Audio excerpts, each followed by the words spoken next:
Hello everyone, hopefully आप लोग बहुत ज्यादा बढ़िया होंगे। मैं अभी राजनांद गांव में हूं जो कि छत्तीसगढ़ में पड़ता है। यहाँ पे एक हमारा 10,000 स्क्वायर फीट का प्योर वेज फूड विलेज है, ठीक है। तो वहीं पे हम लोग हैं। इसकी एक कंसल्टेंसी का पार्ट चल रहा है। बट यहाँ पे हमने एक और जो वर्क लिया है जो कि हमारे फाइनेंशियल ऑडिट्स का। फाइनेंशियल ऑडिट्स के अंदर हमारे कैश फ्लो, स्टोर्स, काफी सारी चीजें आती है, ठीक है। और भी वीडियोस अभी आने वाली है। पर्टिकुलर इस वीडियो के अंदर हम लोग जो बात करने वाले हैं वो करने वाले हैं हमारे कैश मैनेजमेंट का। बाकी आप लोग जिस भी सिटी से अगर आप लोग देख रहे हैं, अगर आप कोई फूड बिजनेस रन कर रहे हैं तो आप लोग हमको कनेक्ट कर सकते हैं। या फिर अगर आप अपने आउटलेट्स के अंदर जो ऑडिट्स करवाना चाहते हैं, फाइनेंशियल ऑडिट्स कराना चाहते हैं, ताकि आपको जो प्रॉफिट एंड लॉस का मालूम हो, तब भी आप लोग हमसे कनेक्ट कर सकते हैं। बाकी सोबी सर, अप टू यू। आप स्टार्ट कीजिए आज के टॉपिक का जो कि हमारा है कैश मैनेजमेंट। बिल्कुल, थैंक यू सर। एक्चुअली जैसे मैं आपने पहले बोल दिया कैश मैनेजमेंट, तो कैश मैनेजमेंट का अगर मैं पूरा एक हिंदी में आपको एक वर्णन करूं तो कैश माने हो गया पैसा, मैनेजमेंट हो गया कि हम इसको किस तरह से मैनेज करते हैं, प्रबंध करके रखना पूरा है। तो बहुत सारी चीजें होती हैं। मैं आपको एक छोटे शॉर्ट टर्म में बताता हूँ। कैश मैनेजमेंट हम किसी भी ब्रांड्स के अंदर या किसी भी, अगर सपोज करो आप ही का कोई ब्रांड है और आपको कैश मैनेजमेंट का पूरा प्रॉपर पता है कि किस तरीके से आपके कैश को मैनेज किया जा रहा है, चाहे वो खर्चों में मैनेज किया जा रहा है, चाहे वो किसी भी चीज में हो सकता है, XYZ।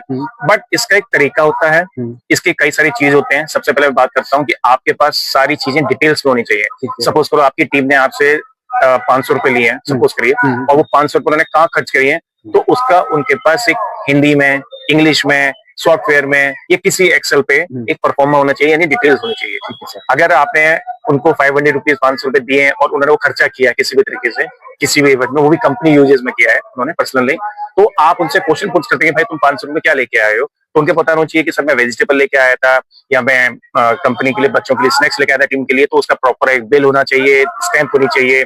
अगर बिल वेंडर कोई भी मतलब दे रहा तो GST है या नहीं। तो कैश का मतलब हो गया कि आपने कैश को कैसे मैनेज किया है।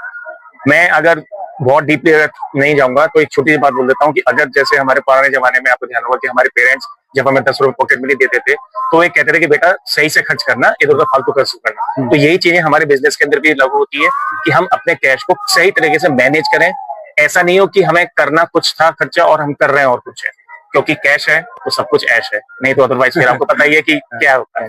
ठीक है, इसके कुछ हम ऐसे पार्ट्स कर सकते हैं कि कैश मैनेजमेंट के अंदर क्या क्या पार्ट्स। अगर जैसे अभी मैं एक एग्जांपल ले लेता हूँ, हम लोग रेस्टोरेंट्स का पे या होटल से काम करते हैं, ठीक है। तो अभी अगर हम एक सिनेरियो हम लोग रख लेते हैं कि भाई हम लोग एक रेस्टोरेंट को मैनेज कर रहे हैं, ठीक है ना। तो अगर वहाँ पे कैश है तो कैसे वो पूरा का पूरा ट्रांजेक्शन रहेंगे या क्या हमको ध्यान रखना है, इस तरीके से कुछ। बेसिकली इसमें सर धीरे से आपको बताता हूँ कि इसमें ना बहुत सारे कुछ लेंथी प्रोसेस भी हैं, कुछ मेरे शॉर्ट प्रोसेस भी होते हैं। मेरे मीन्स में हर चीज हूँ, तो बहुत सारे रेस्टोरेंट्स होते हैं वो कैश मैनेजमेंट को ना कुछ तरीके से कैश फ्लो को बिल्कुल बंद ही रखते हैं।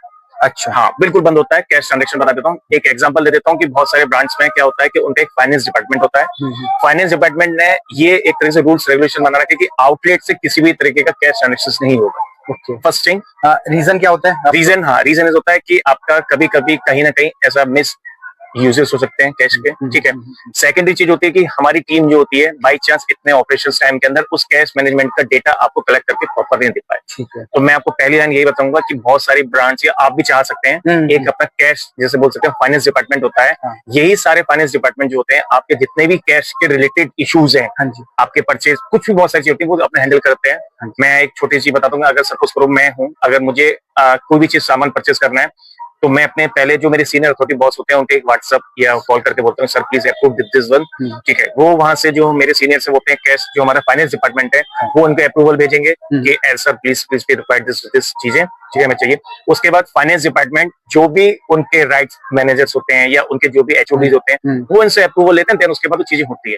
तो ये फ्लो होता है, ये पूरे तरह के स्ट्रेटेजिक प्लान्स होते हैं, इसके अकॉर्डिंग काम किया जाता है। पहली चीज तो ये होता है। अगर आपके पास फाइनेंस डिपार्टमेंट नहीं है और आप उसे हैंडल नहीं कर रहे हैं और आपने अपने आउटलेट के अंदर ही कुछ ऐसी चीजें बना रखी हैं कि हाँ ठीक है हम इसको ऐसे कर सकते हैं, ऐसे हो सकता है, तो वो बस मैं यही बोलना चाहूंगा कि वो फिर किस तरीके से हैंडल कर रहे होंगे, या तो वो अपना किसी नोटबुक पे कर रहे होंगे या छोटे मोटे एक्सेल बना रहे होंगे या उन्होंने कुछ सॉफ्टवेयर ले रखा है तो उसमें हैंडल कर रहे होंगे। तो कैश मैनेजमेंट ऐसी है, बहुत सारी चीजें इसमें डीपली होती हैं, तो वो हम आगे डिस्कस कर लेंगे कि इसमें एक पॉइंट और लेंगे। जैसे अभी जो हमारी जैसे हम लोग रेस्टोरेंट क्लोज करते हैं शाम के टाइम, तो जो कैश बचता है उसको कैसे हम लोग मैनेज। सर देखिए, मैं अगर जैसे आपका रेस्टोरेंट एक चल रहा है रात का, ठीक है, अब जब हम इसको रात को पूरा इसको हम जैसे आप जो क्लोज वाली बात बोल रहे हैं इसको हम बोलते हैं सेटलमेंट, ठीक है, कैश सेटलमेंट, यानी कि मेरा आउटलेट बंद हुआ रात को, उसके बाद जो भी मेरा डिपार्टमेंट, जैसे हम इसको एक वर्ड यूज करते हैं कैशियर, हाँ जी। जो कि मेरा कैशियर मेरा कैश को एक तरीके से ट्रांजेक्शन से होती है उसको ऑपरेट कर रहा था, उसे शिफ्ट के अकॉर्डिंग। अब आपका ऑपरेशन स्टार्ट होता है मॉर्निंग में 11 बजे, हाँ, आपका रात को 12 बजे क्लोज होता है। हाँ जी, रात को 12 बजे जो भी आपका पर्सन हैं या जो भी हैं जो आपके कैश को चला रहे थे यानी ऑपरेट कर रहे थे उस सेक्शंस के अंदर, हाँ जी, वो क्या करेंगे, अगर वो सॉफ्टवेयर प्रॉपर यूज करें तो सॉफ्टवेयर के अंदर कई सारे सॉफ्टवेयर में कई सारे ऑप्शंस होते हैं। डे क्लोज होता है, रिपोर्ट निकलती है, तो रिपोर्ट के बाद एक सेल डेटा निकलता है, सेल डेटा के बाद एक हमारे लास्ट में एक निकलता है बिल सेटलमेंट का, यानी कि आप बोल सकते हैं कि वर्ड होता है बिल सेटलमेंट, यानी कैश सेटलमेंट का पूरा रिपोर्ट निकलता है पॉज से। ठीक है, आप उसे निकालेंगे, उसमें सारी चीजें होती है। मैं एक एग्जांपल एक बता देता हूँ, जैसे कि net sale, gross sale, APC, आपका टोटल बिल काउंट कितने हैं, ठीक है, आप वो रिपोर्ट निकालते हैं। उसके बाद आपकी जो कैश ड्रॉर होती है यानी टिल अमाउंट, जिसे टिल बोलते हैं, तो अभी शायद आपको पता ही होगा कि जो ब्रांड्स होती हैं वो टिल अमाउंट देती हैं अपना कैश फ्लो को करने के लिए। तो सबसे पहले मुझे वो अमाउंट लमसम जो भी हो 2000 3000 वो हमें अलग करना होता है। उसके बाद मेरी रिपोर्ट बोलेगी कि कैश इन हैंड है आपके पास, सपोज आपकी सेल हुई है 10,000, आपके पास कैश सेल है 8,000 रुपए और 2,000 रुपए के पास है ऑनलाइन पेमेंट, ऑनलाइन मेथड जो भी होते हैं, तो 1,000 रुपीज है आपके पास। तो सबसे पहले आपको वो 8,000 रुपए अलग निकालने हैं। उसके बाद हमें जो भी ऑनलाइन पेमेंट चाहिए, जो पर्चियां होती हैं, जो भी आपके मैसेज आ रहे हैं ऑनलाइन, मतलब गूगल पे, फोन पे, जो भी कस्टमर ने यूज किया है उसका एक डेटा बनता है, वो आपको लिखना पड़ता है। अब आपके पास कैश है ये 8,000 रुपए, जैसे मैं आपको बताया, उसका एक शीट होती है। कुछ लोग पेन कागज पे यूज करते हैं, कुछ लोग एक्सेल में फॉर्मेट बनाते हैं, जिसे हम बोलते हैं नोट डिनोमिनेशन। यानी कि नोट डिनोमिनेशन हिंदी में बोल रहे हैं कि मेरे पास कितने प्रकार के कौन कौन से नोट हैं। 8,000 रुपए के अंदर मैंने अगर बनाया कि ठीक है मेरे पास 500 कितने नोट्स हैं, 200 के कितने नोट्स हैं, 100 का कितना है, 50 आपके पास छोटा नोट्स भी है, 10 का, 20 का, XY जो भी है। इसके बाद बोलते हैं मेरे पास कॉइन्स, मेरे पास टोन नोट्स के अलावा कॉइन्स कितने हैं। तो एक प्रॉपर सीरीज होती है, उसके अंदर पूरे एक स्लिप के अंदर वो भरा जाएगा कि मेरे 8,000 की मैं कैसे कैसे डिनोमिनेशन से। उसके बाद छोटा सा जो मेरा 8,000 जो रुपए कैश है वो कैश हो जाता है। मेरी रिपोर्ट है, जो मेरी पॉज रिपोर्ट निकल रही है, मैं आपको बता चुका हूँ। दो चीज, मेरा तीसरी चीज है डिनोमिनेशन, जो मैंने डिनोमिनेशन फाइल बनाई है। हम तीनों चीजों को एक वाइट एनवलप के अंदर बिल्ड करते हैं। उस वाइट एनवलप को जो होता है हमारा, उसको हम पैक करेंगे। उसके बाद 2 साइंस होते हैं, पहला होता है मेरा कैशियर का, ठीक है, दूसरा मेरा साइन होगा मेरे मैनेजर ऑन ड्यूटी का। अगर वो मैनेजर मेरे रेस्टोरेंट मैनेजर है, मेरा असिस्टेंट मैनेजर है, शिट मैनेजर, या फिर मेरे जीएम सर हैं, जो भी XYZ होते हैं, उनके साइन होते हैं। उसके बाद प्रॉपर एक कंपनियां एक हमें सेफ देती हैं, सेफ के अंदर वो पैसा हमारे अंदर जाता है, हम उस पैकेट को रख देते हैं। ये तरीका होता है प्रॉपर एक क्लोजिंग करने का। उसके बाद आपकी जो रिपोर्ट्स होती हैं आपके कैश में से रिलेटेड, आप जिस भी आपके ग्रुप्स होते हैं या कहीं पर कोई टैली करना होता है, वहां से पोस्ट कर सकते हैं। ये रहेगा।